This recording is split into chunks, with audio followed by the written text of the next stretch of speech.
where I'm going to point. I'm going to try to get us up there as quick as possible. Now that we've made it to that little band of ice. Like I said, it sounds pretty dramatic as we pump through it, kind of clunks along the sides of the boat on a hydrofoil that sits in between the two hulls, and then every now and then clunks against the props too, which is why I put them in neutral as we push through it. But all the ice up here is actually too small to be considered icebergs. They're considered mini bergs, a smaller classification, and some of the larger pieces might be considered growlers.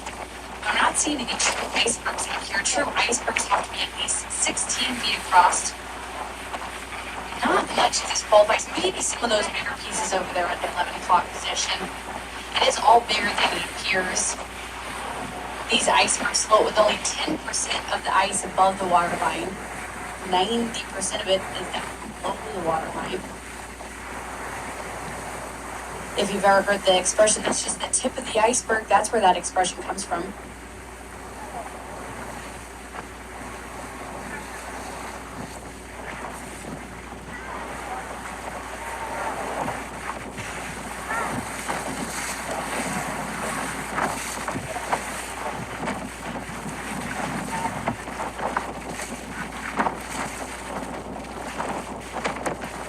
Now, some of you notice we're not alone here at Island Glacier, and I'm not talking about the other tour boats.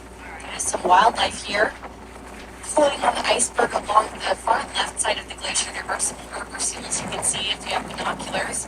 You can see them without binoculars, but if you have some, you might scan over there. You're going to see some of those harbor seals.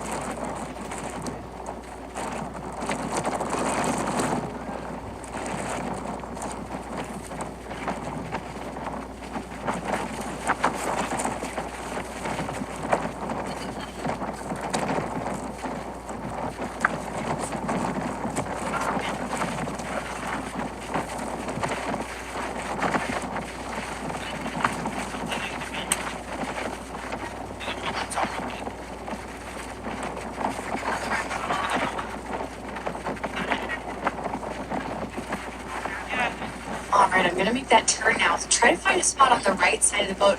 This glacier is getting really active, seeing a lot of calving happening off of this side. If you've been missing it, you might step outside.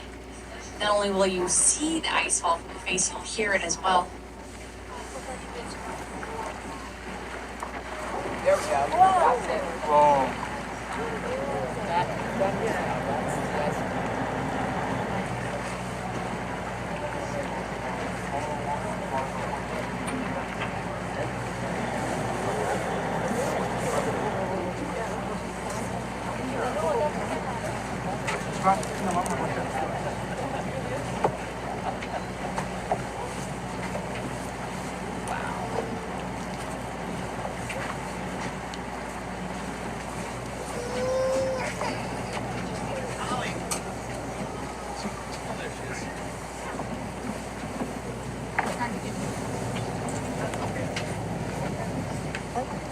Ollie.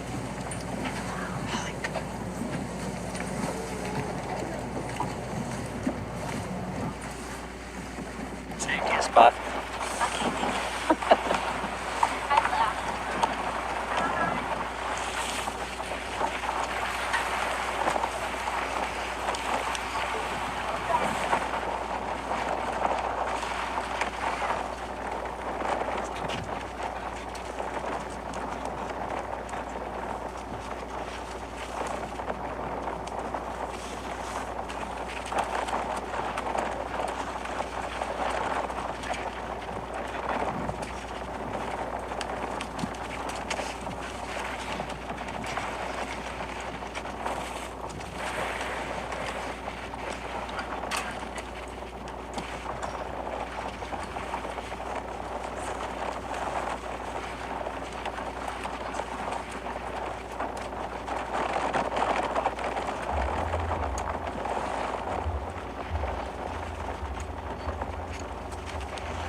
just left the area, so we've kind of got this whole side of the glacier to ourselves right now.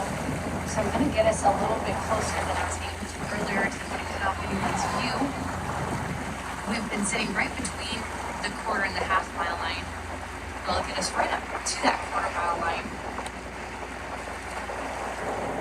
Some happening off the left side of this glacier. Nice to see it so active. Believe it or not, there are some days that we get here, sit the whole time that we can allow for glacier viewing. We don't see any ice even crumble off the face. We've seen some big calving happening today.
I'm not kidding.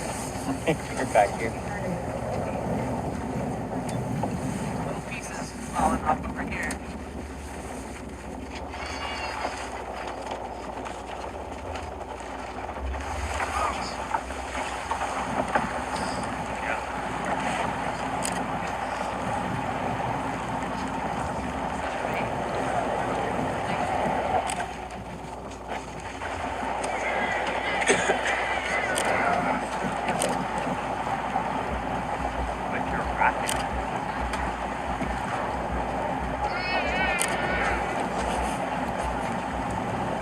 Now, I want to tell you a little bit about this glacier.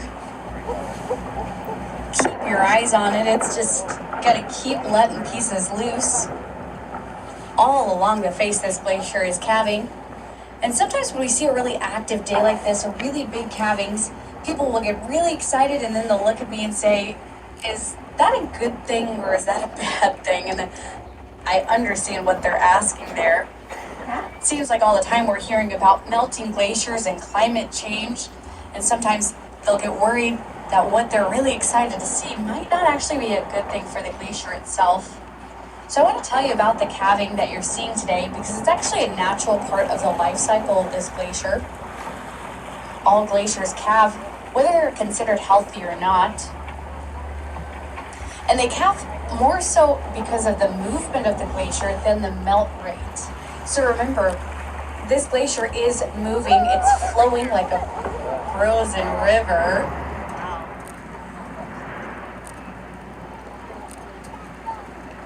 Moving towards us about 3 to 6 feet a day. And it moves slow enough that we don't really see it shifting forward. What we see is exactly what you saw right there off the left side. As it shifts forward, it becomes unstable here at the face, causing pieces of ice to fall away, just like you saw there.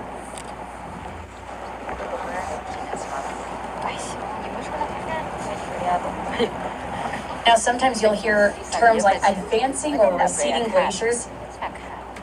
And what those words are is, it's a word to describe the ratio of how much ice is pushing out every day versus how much is being lost to either melt rate or calving. Ayala Glacier is considered a retreating glacier, meaning it pushes out a little less ice than it breaks off or melts each day or over long periods of time. Receding glaciers are shrinking glaciers, but Ayalik is considered very healthy. It has sat in this same place for over 100 years, most likely longer than that. So we don't see a lot of change where the face of this glacier is. If anything, we see a little bit of a narrowing effect, but not a lot of change at this glacier in the last 120 years. We know that because it was photographed in the early 1900s. If you compare the photograph of Ayalik Glacier taken in 1906 to what it looks like today, it looks pretty much the same. And you actually can do this if you go to the National Park Service website, the Kenai Fjords. You can compare a lot of the glaciers that were photographed in 1906 to what they look like today. Some of them have changed significantly, but this one looks pretty much the same. Now, the opposite of a receding glacier would be an advancing glacier.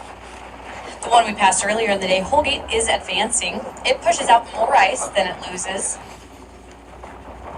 over long periods of time. Those are our calving glaciers, and we don't get a lot of them here in North America, a lot of them down in South America. In North America and in the Kenai Fjords National Park, the majority of our glaciers are receding.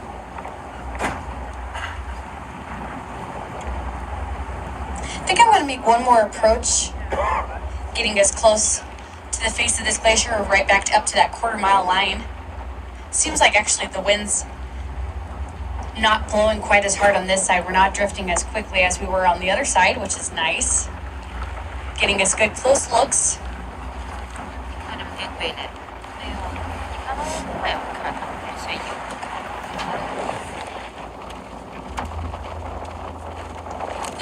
Another question that we often hear or see here about the face of the glacier has to do with the color of the ice. People will ask and wonder why it looks so blue.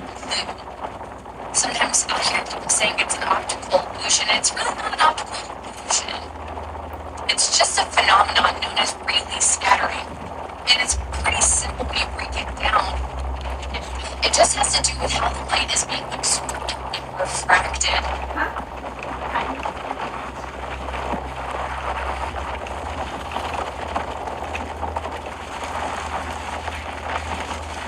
Sunlight, or white light, is made up of all of the colors of the rainbow blended together, producing white light. When that sunlight, that white light, enters the ice, it acts like a prism or maybe a crystal, refracting all those different color waves.